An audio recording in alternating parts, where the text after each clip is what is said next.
Hello, good morning. How are you? I am good. I'm excited to be reading more.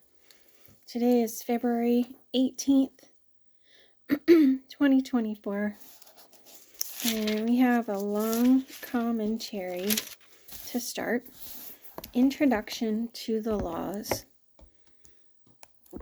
At this point, in his second address, Moses begins an exposition of principal laws, some of which he gives here for the first time, or at least they are recorded here for the first time, and some of which he has already given, but now further explains or re-emphasizes.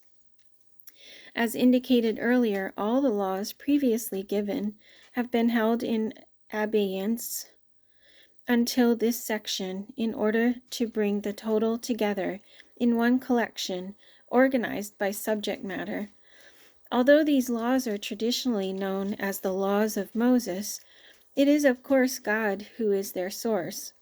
However, because there will be other laws of Israel as the nation becomes more fully developed, it is appropriate to distinguish these early commandments by referring to them as Moses' laws.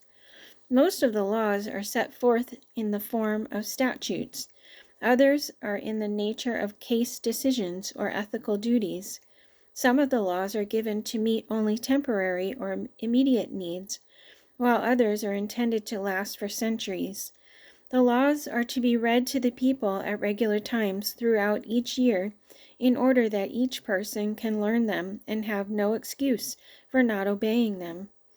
The explicit purpose for each law is rarely given. However, most of the laws are ultimately designed to teach the Israelites to respect and honor God, to make them holy and aware of their separateness as a specially chosen people, and to learn respect for the rights of their neighbors. Laws regulating personal injury or even diet are no less significant than those regulating offerings and sacrifices, for all laws are essentially religious laws. All are given by a personal God and lawgiver to whom the people have sworn allegiance and promised obedience. The laws of Israel may sometimes appear to be cruel or unnecessarily harsh, particularly the penalties which accompany given offenses. Yet what may appear to be cruel and unusual in modern times must be viewed in the context of the life and times in which the Israelites are living. Death and suffering are very much a reality to all people of this time, and in the surrounding nations, wicked kings practice unspeakable cruelties in ruling their people. Thus, the laws given to Moses are designed to lift the national consciousness and impose a high level of ethical conduct. Even the death penalty is an elevating concept in teaching the value of human life, and the procedural safeguards which are imposed ensure a measure of unparalleled fairness. In fact, the concepts of due process and equal justice found within this legal system will be incorporated even centuries later into enlightened systems of modern law. The organization of the laws, as presented in this section, is purely subjective, and therefore should not be taken as an authoritative structuring. Because of the fact that in a theocratic legal system, all laws are basically religious in nature, any categorization necessarily involves a certain amount of overlapping coverage. For example, laws pertaining to health and quarantine overlap with purification rites, which properly belong with other rules of religious ceremony. Therefore, as often as possible, such overlapping will be indicated. All right, at the cornerstone of all the laws is the first commandment, Deuteronomy 5, verse 5 through 7. And he said, I am the Lord your God, who brought you out of Egypt, out of the land of slavery. You shall have no other gods before me.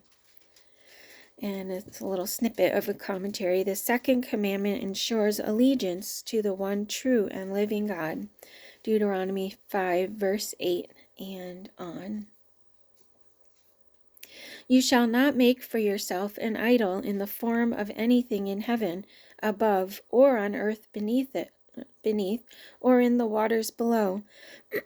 You shall not bow down to them or worship them, for I, the Lord your God, am a jealous God, punishing the children for the sin of the fathers, to the third and fourth generation of those who hate me, but showing love to 1,000 generations of those who love me and keep my commandments.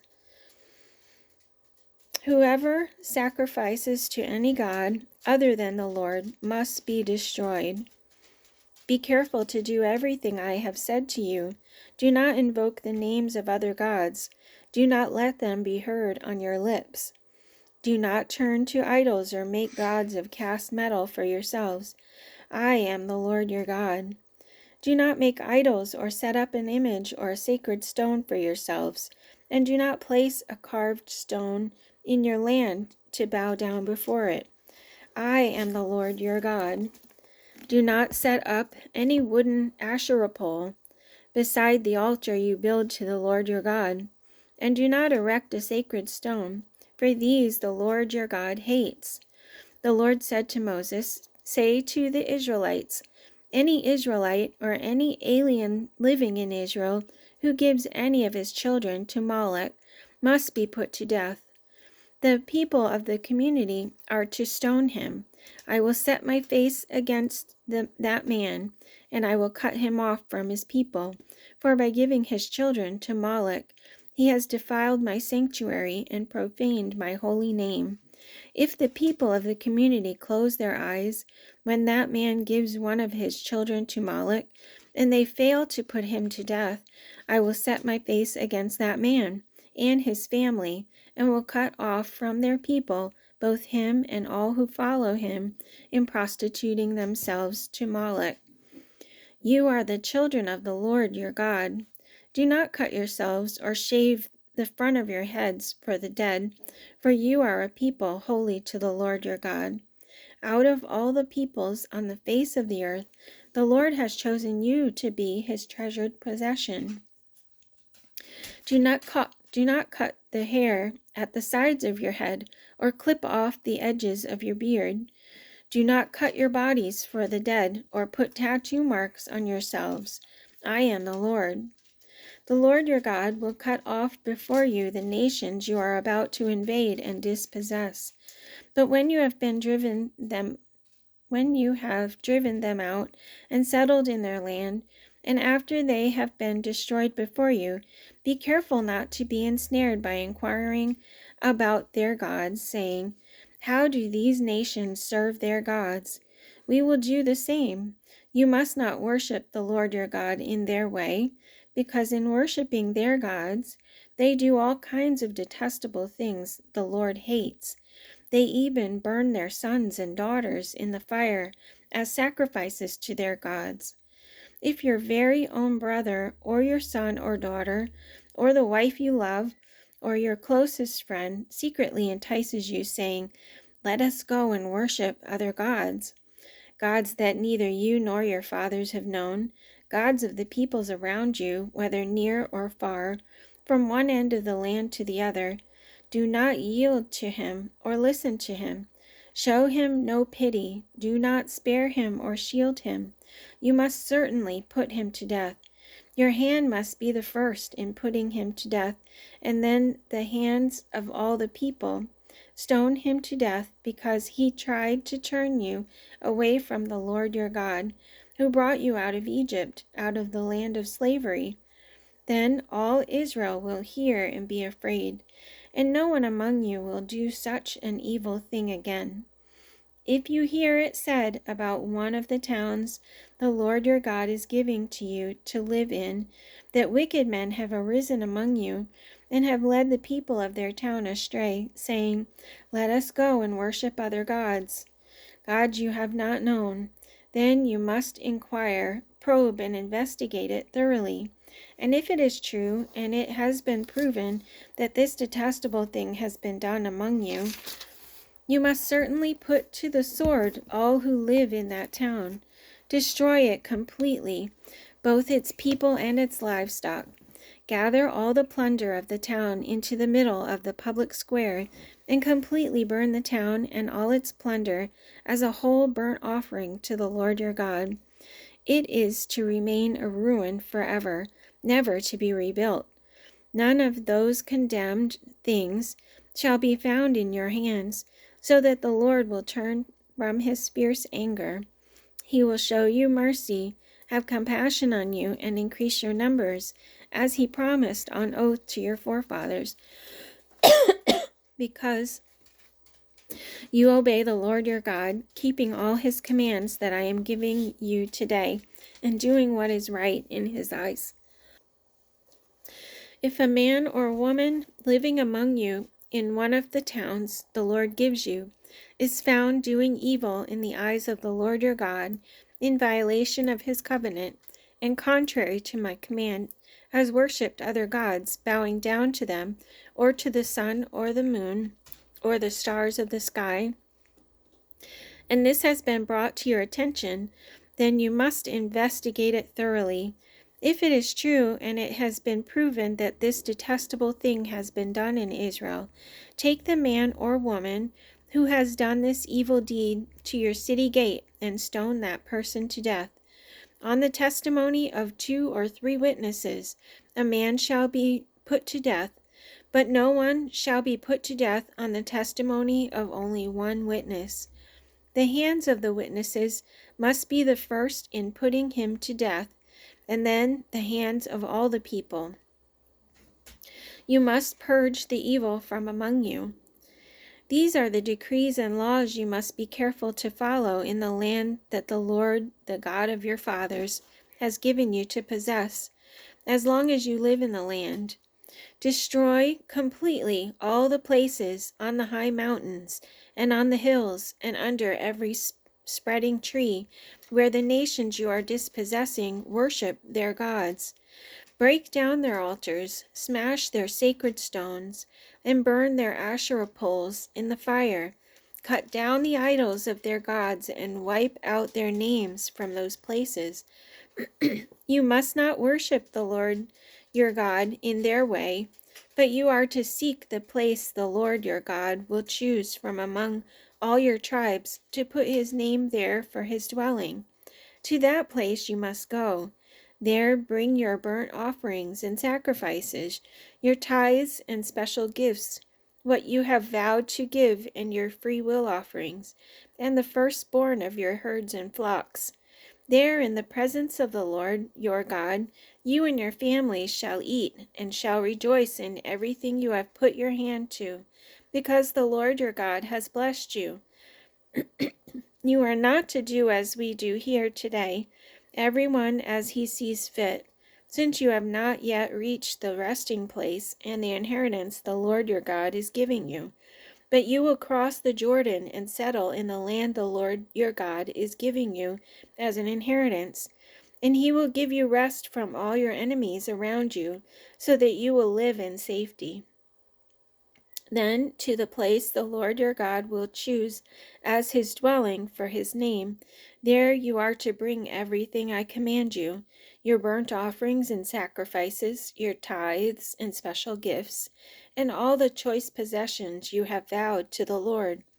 And there rejoice before the Lord your God, you, your sons and daughters, your men servants and maidservants, and the Levites from your towns, who have no allotment or inheritance of their own. Be careful not to sacrifice your burnt offerings anywhere you please. Offer them only at the place the Lord will choose in one of your tribes, and there observe everything I command you. Nevertheless, you may slaughter your animals in any of your towns, and eat as much of the meat as you want, as if it were gazelle or deer, according to the blessing the Lord your God gives you. Both the ceremonially unclean and the clean may eat it.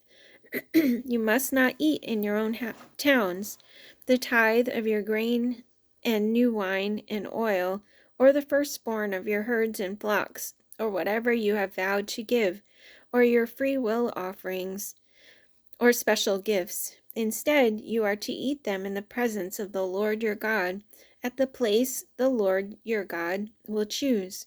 You, your sons and daughters, your men servants and maid servants, and the Levites from your towns. And you are to rejoice before the Lord your God in everything you put your hand to. Be careful not to neglect the Levites as long as you live in your land. When the Lord your God has enlarged your territory as he promised you, and you crave meat and say, I would like some meat, then you may eat as much of it as you want. If the place where the Lord your God chooses to put his name is too far away from you, you may slaughter animals from the herds and flocks the Lord has given you, as I have commanded you. And in your own towns you may eat as much of them as you want. Eat them as you would gazelle or deer. Both the ceremonially unclean and the clean may eat. But take your consecrated things and whatever you have vowed to give, and go to the place the Lord will choose. Present your burnt offerings on the altar of the Lord your God, both the meat and the blood. The blood of your sacrifices must be poured beside the altar of the Lord your God, but you may eat the meat. Be careful to obey all these regulations I am giving you, so that it may always go well with you and your children after you, because you will be doing what is good and right in the eyes of the Lord your God. And that's it for today. See you tomorrow.